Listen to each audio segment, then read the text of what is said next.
Alright, so I hope you are comfortable with the swapping logic of for swapping the contents of the variables.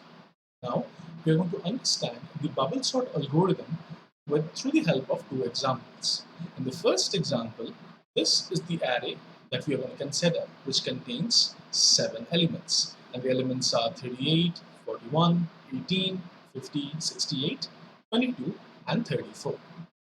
And if the left element is greater than the right element, that means if ARRJ is greater than ARRJ plus 1, then we swap them to place the elements in order.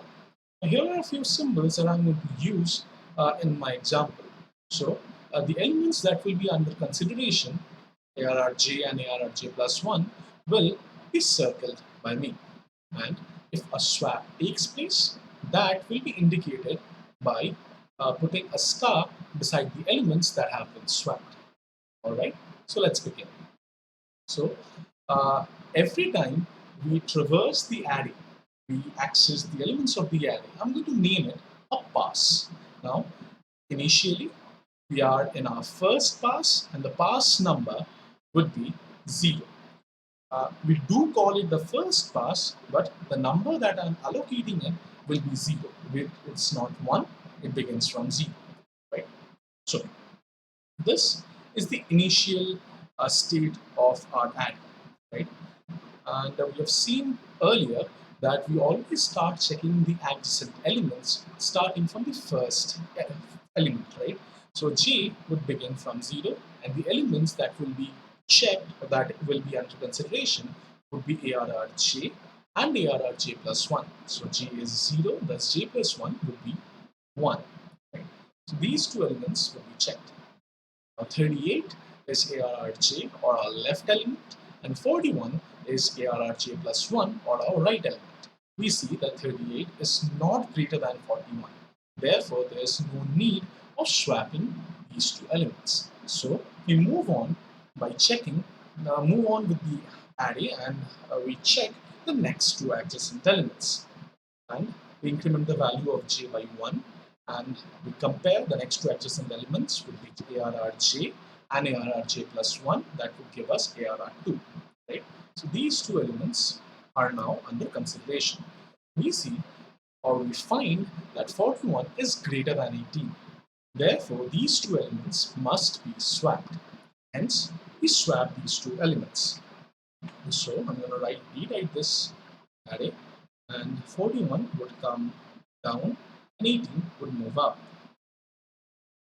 And because these two elements have been swapped, I'm going to put a star beside them, indicating that these two elements have been swapped. So the next instance, this is the current state of our array.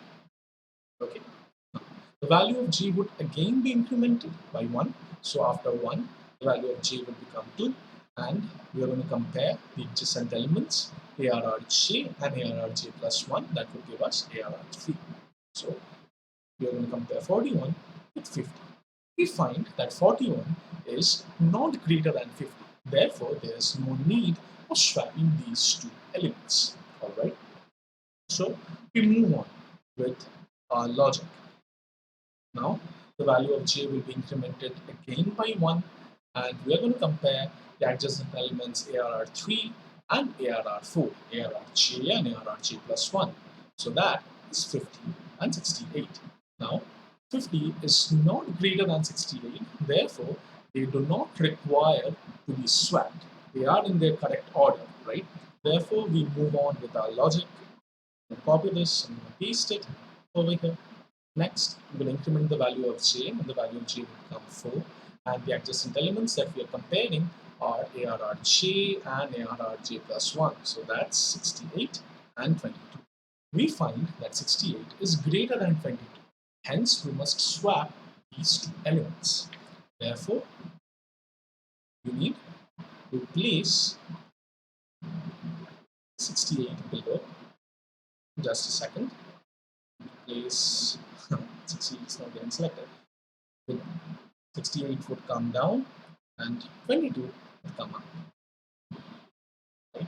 And because these two elements have been swapped, therefore I'm going to put a star beside them. And this is our current state of the array. Next, we're going to increment the value of j again by 1, and then we're going to arrive at 5, and the elements that we're going to check will be 5, ARR 5 and ARR 6. So 68 and 34. We find that 68 is greater than 34, therefore we must swap these two elements. And hence 68 would come down and 38 would move up. 68 would come down and 38 would move up. Alright, and because these two elements have been swapped, I'm going to put a star beside them. Right? Do you notice something after this step? You see the heaviest element of our array, or in other words, the largest element of the array, have been placed in the correct position, isn't it? Moreover, do you think we must check, we must increment the value of j any further? Well, we shouldn't. Why? Because if we increment the value of j further, then the value of j would become 7. Oh, sorry, the value of j would become 6. And the elements that would be under consideration would be ARR 6 and ARR 7. But our array is of size 7, right? Therefore, the last index at which an element exists is ARR 6. There is no ARR 7. Therefore, it would be wrong for us to increment the value of j any further, because there are no adjacent elements left to be tested by us, right? Therefore, the last value of j would be 5 in this pass. So I'm going to clean up a little bit. Take some time here. Forgive me. All right. Now, so in the first pass, we have seen that the largest element of the array has been placed at the bottom of the array, or in its correct location at index 6. So in the first pass, the largest element has been placed at index 6. What do you think in the next pass the element will be placed? Well, in the next pass, the next largest element would be placed at index 5. In the third pass, the next largest element would be placed at index 4. In the next pass,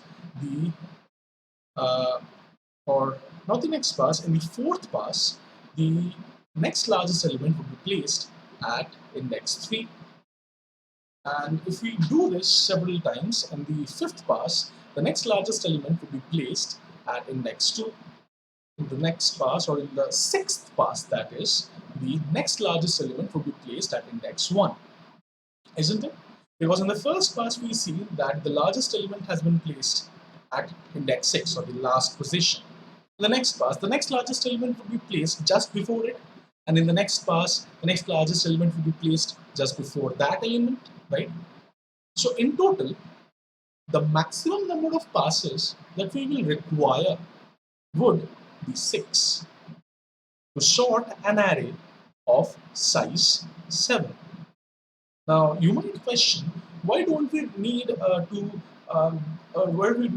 why we wouldn't need the 7th pass? Because you see, we wouldn't require the 7th pass because after placing the 6 elements of the array in its correct position, the last element of the array would automatically be placed in its correct position. There's no need to go on checking an adjacent element, right? If all these positions starting from 6th index to 1th index are correct, then automatically the element at the 0th index would be correct, right? The correct element would be placed at the 0th index. So through intuition, we find that to sort an array, the maximum number of passes that will be required for an array of size 7 would be 6. So in general, the maximum number of passes that would be required would be n minus 1. So note the following thing. This is just the maximum number of passes that is required to sort an array. That doesn't mean that for each and every array, we are going to require n minus 1 passes. In fact, this particular array would be sorted way before we reach the sixth pass. And that is what we're going to see next in the next few passes, right? Moreover, there's just one little observation that we need to make. That is, in the first pass, that's I equals 0, j runs from 0 to 5. This is going to come in handy when we write our observation after we have finished sorting this array. Now, there's one more thing that I need to talk about. That is, uh, in the next pass, the current state of our array would not be this. The current state of our array would be this, all right? Because after the first pass, after rearranging of elements, this is the state that we have ended up with. So this is where we are going to start from in the second pass, all right? So let's move on with our second pass. Just a second, let me just duplicate this slide. All right. So this is the current state of our array. And 68 has already been placed in its correct position. That's the reason why it has been put under a square. And let me copy this and paste this here as well. So this is our second pass, like this. And the value of this pass would be 1 because we started from 0, right? Now, we again start comparing the elements from the first position, that's 0. So the elements that would be compared would be 0 and 1, ARRJ and ARRJ plus 1. So 38 would be compared with 18. We find that 38 is greater than 18, therefore there is a need to swap these two elements, right? So let's do that. Let's swap these two elements. So 38 would come down and 18 would move up. And because these two elements have been swapped, I'm going to put a star beside them. And this is the current state of our array. Let's copy this, let's paste it here. Now, the value of j will be incremented by 1, it will become 1. And the next two adjacent elements that we need to compare would be ARRJ, that's ARR1, with ARRJ plus 1, that's 2. So we're going to compare this with this. We find that 38 is not greater than 41. Hence, there's no need for swapping these two elements. Let's copy the state of this array and increment the value of j by 1. So value of j becomes 2, and the elements that we need to compare now would be 2 and 3, ARRJ and ARRJ plus 1. We need to compare 41 with 50. We find that 41 is not greater than 50, therefore there's no need to swap these two elements. Thus, we move on with our checking of adjacent elements.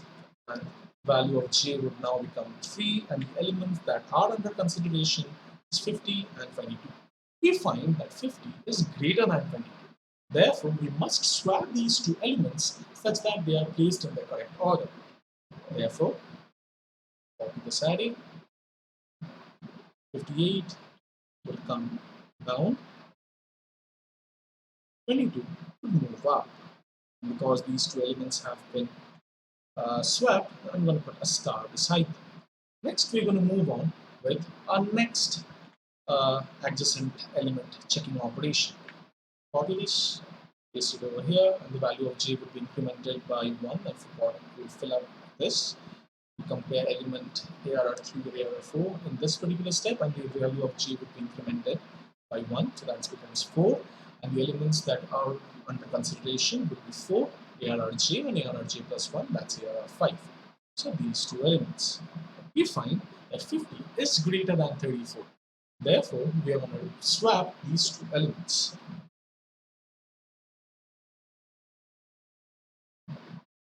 So 50 would come below, and 34 would move up, right? And I'm going to put a star beside them because they have been swapped. Now, do you think we should go ahead and compare 50 with 68 as well? Well, you see, there's no need because after the first pass, the largest element has already been placed in its correct position, that is the sixth index. Therefore, we can stop our comparison of adjacent elements with j equal to 4 at this place, right? Because 58 because 50 or the second largest element has been placed in its correct position, right? So we can stop checking further, comparing further here. So in the second pass, where the value of I was 1, j ran from 0 to 4. We did not increment j any further because there is no need. We already know that the largest element has been placed in its correct position. Therefore, we need not compare the element at 5 and element at 6th index. Get it? Because there's no reason. Even if we compare them, we will not be swapping them because in the first pass, the largest element has been placed at the 6th index. Get this in your head, right? Now, the array is not yet sorted, remember, uh, because the maximum number of passes that we require to sort an array of size 7 is 6. So this is going to be our current state of the array. Now, we're going to move on with the next pass. And this is going to be our third pass. All right, let me see if I've copied this properly. I have. All right, so this is our third pass.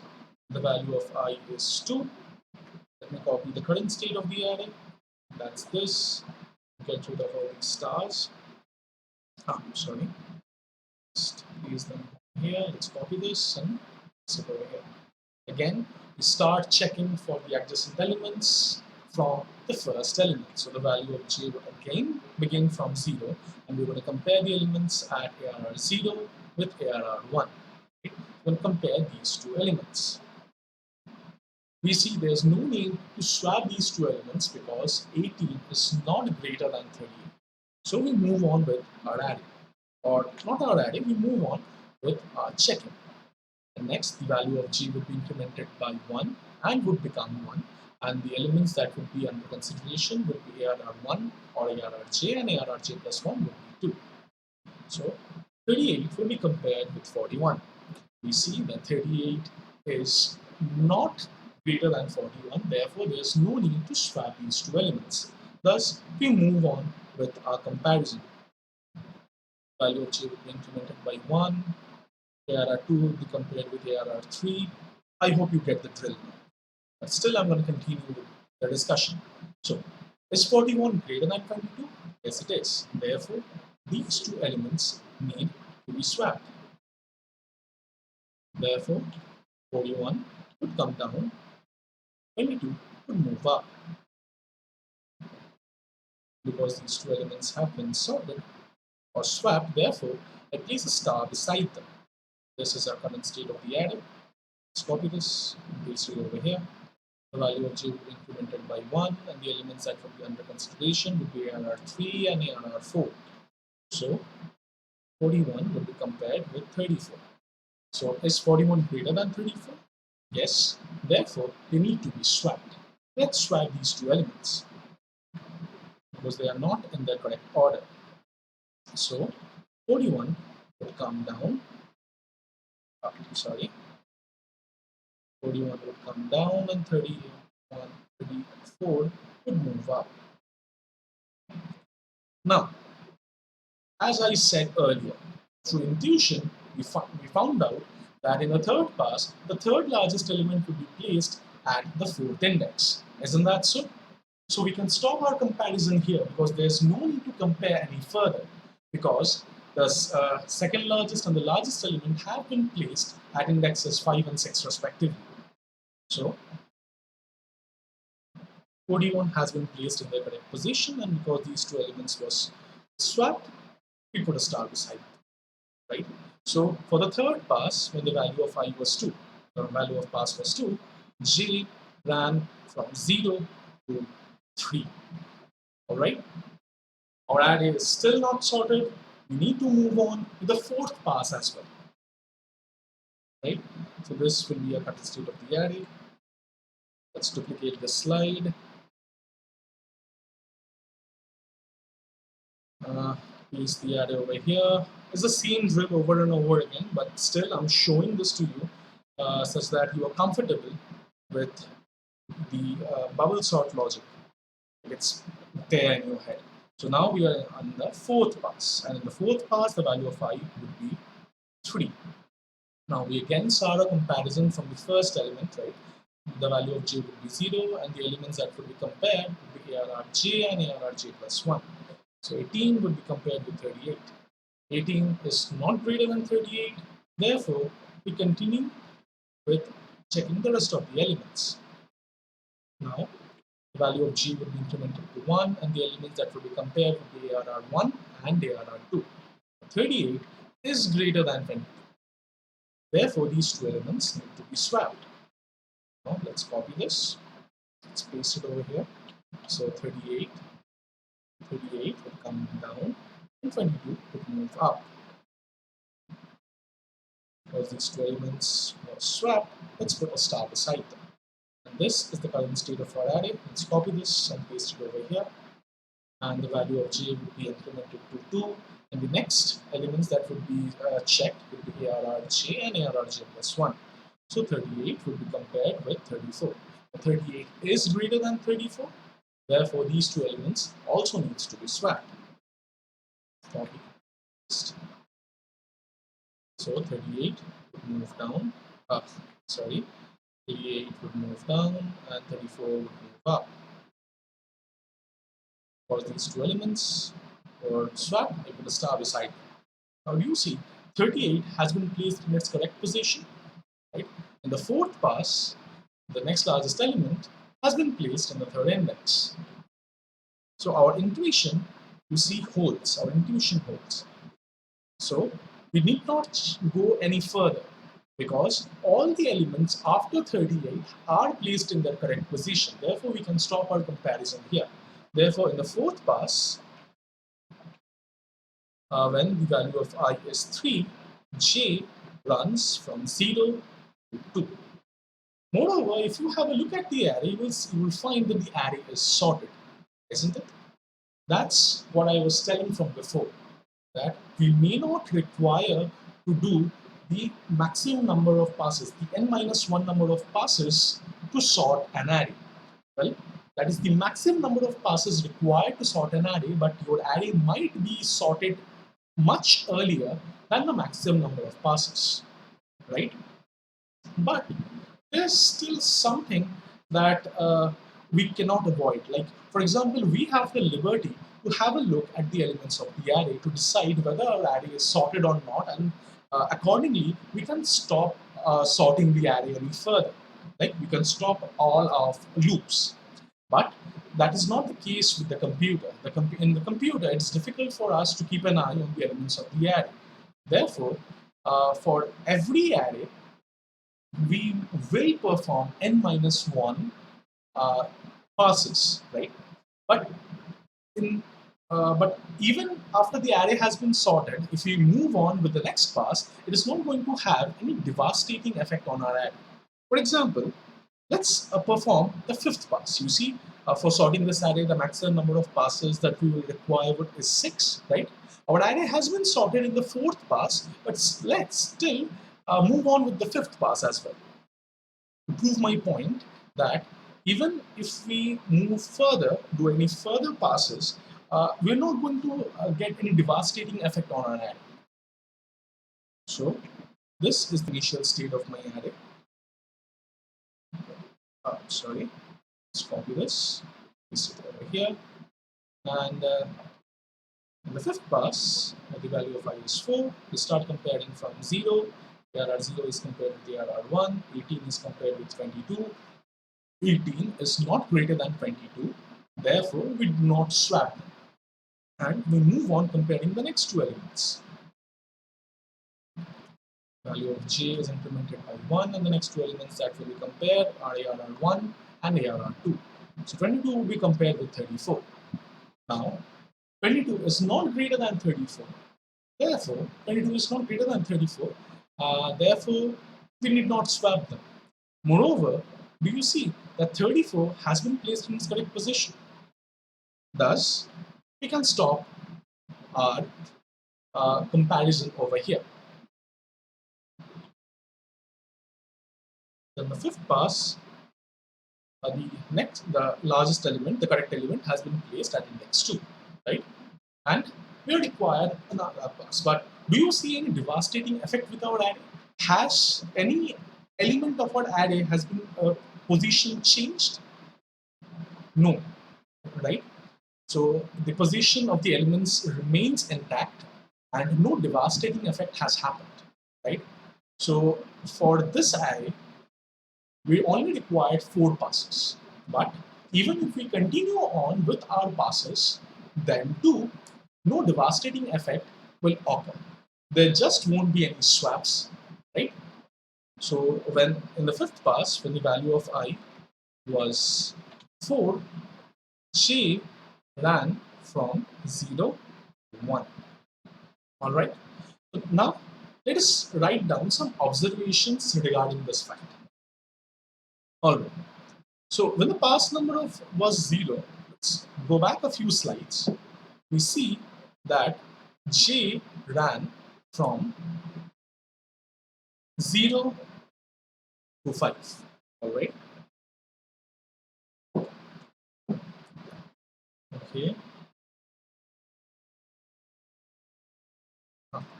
J ran from 0 to 5. When the pass number was 1, if you notice, J ran from 0 to 4. Well, I could show you that. And the same pattern follows for other values of I as well. When the value of I was 1, J ran from 0 to 4. When the value of I was 2, J ran from 0 to 3. When the value of I was 3, J ran from 0 to 2. And when the value of I was 4, J ran from 0 to 1. Likewise, when the value of I would be 6, J would run from 0 to 0. Isn't it? So let's write down these facts. So when the pass number is 2, J would run from 0 to 3. When the pass number is 3, J would run from 0 to 2. The pass number is 4, J would run from 0 to 1. And when the pass number is 5, J would run from 0 to 0. So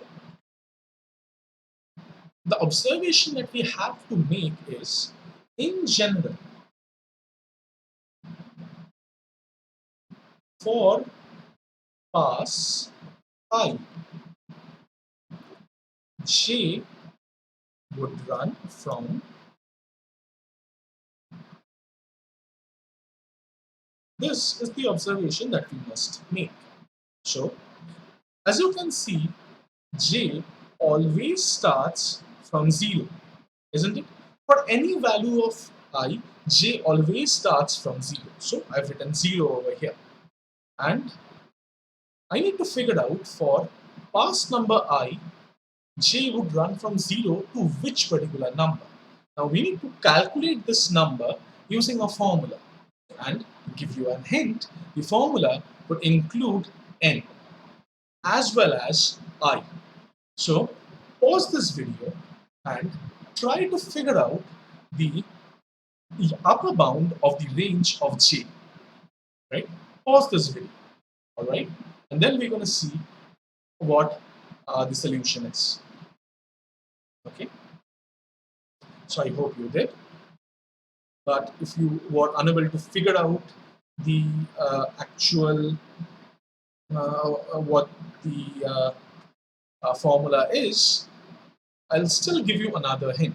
You see, in the first pass, 5 or the upper bound of J can be calculated by using UB or by using n minus 2, right? And this value gradually decreases. So J would run from 0 to n minus 2 and then something. So when the value of I is 0, J runs from 0 to 5. The value of I is 1, J runs from 0 to 4. The value of I is 2, J runs from 0 to 3. So what should be the formula? What should be added over here? Fill in this blank to get the correct formula. What should be the formula to calculate the value of j from the pass number I. Pause this video and try to figure it out. This was your first hint, all right? Pause this video. So I hope you did figure it out, and the correct answer would be n minus 2 minus I, right? So let's see if this formula is valid or not, right? So when the pass number was 0, when the value of I is 0, then the range of j is from 0 to n minus 2 minus I, and the value of n is 7 minus 2 minus 0, that's 5, right? And the value of I is 1, j was running from 0 to 4. And if you put in the values in this formula, then 7 minus 2 minus 1 would give you, in fact, 4. And that's correct. Moreover, this formula is correct. In general, for the pass number I, j would run from 0 to n minus 2 minus I. Right? So, box this. And this is the end of the first example. In the next video, we're going to look at another example where you would require the maximum number of passes to sort that adder. It wouldn't get sorted before the maximum number of passes is complete. All right, see you in the next one.